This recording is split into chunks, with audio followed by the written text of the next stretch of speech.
Hello, hello, hello. Welcome to the slowest sim racing channel on YouTube. And welcome to the first race of the 2021 season of Controller Wars.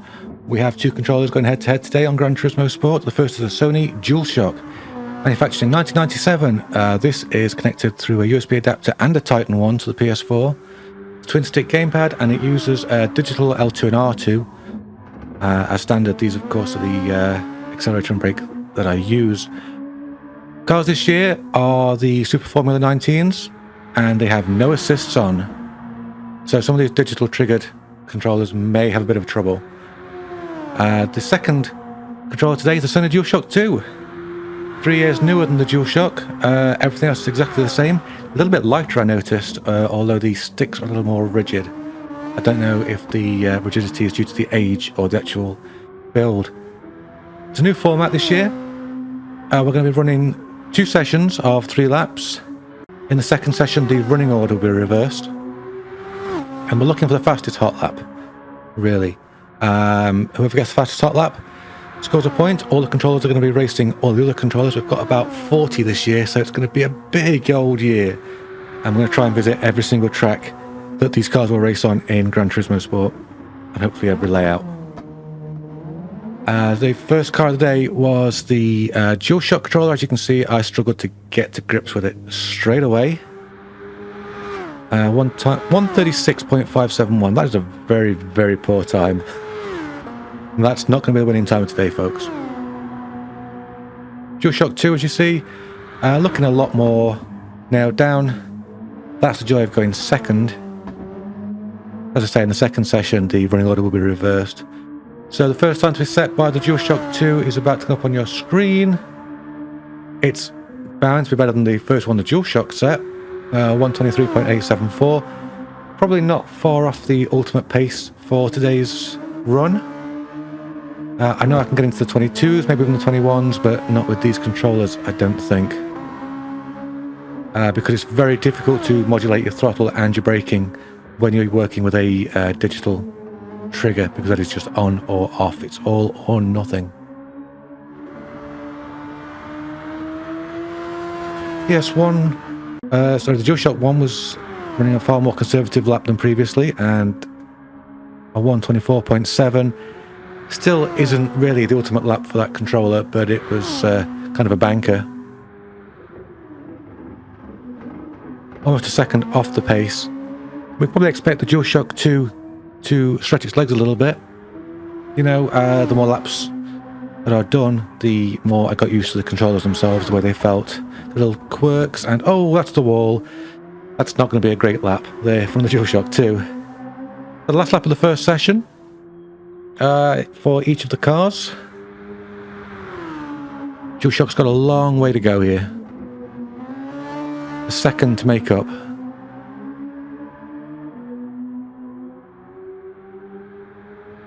But it's looking all right, you know, for a controller of that age. It got into the S's pretty well.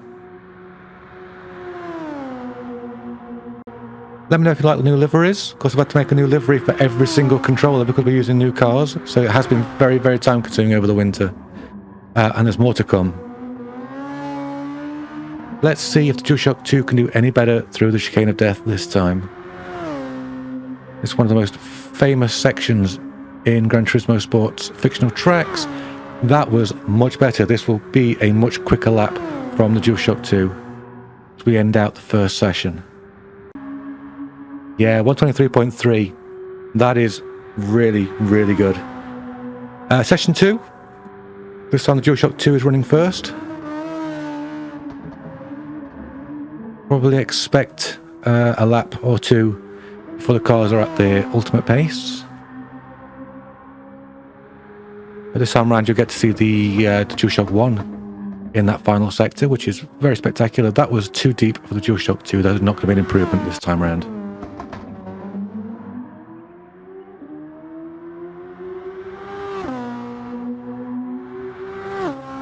Here we go then with the DualShock. Got a long way to go, a lot of work to do.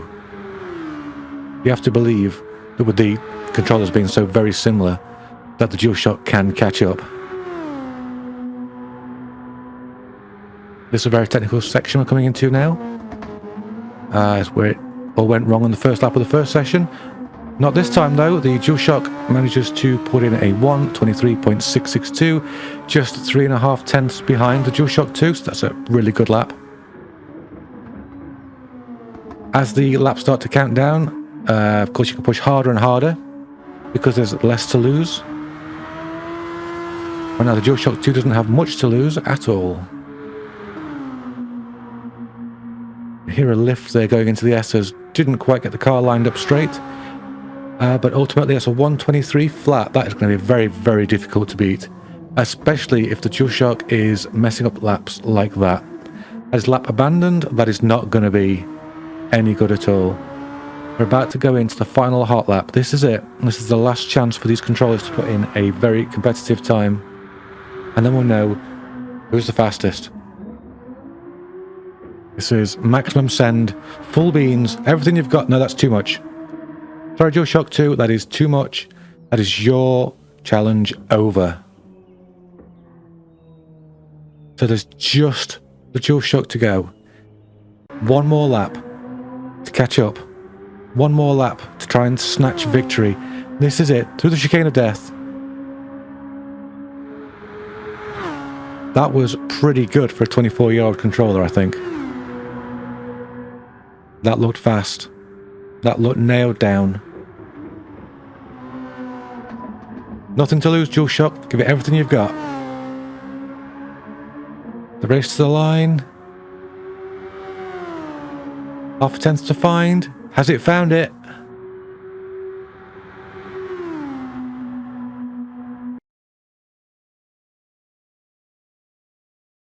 No! It was half a second faster than it had been previously, a 1:23.125, but still loses out to the DualShock 2 with a 1:23.0. So that is the fastest lap. DualShock 2 takes a point. Next time out, we'll have two completely different controllers at the same track.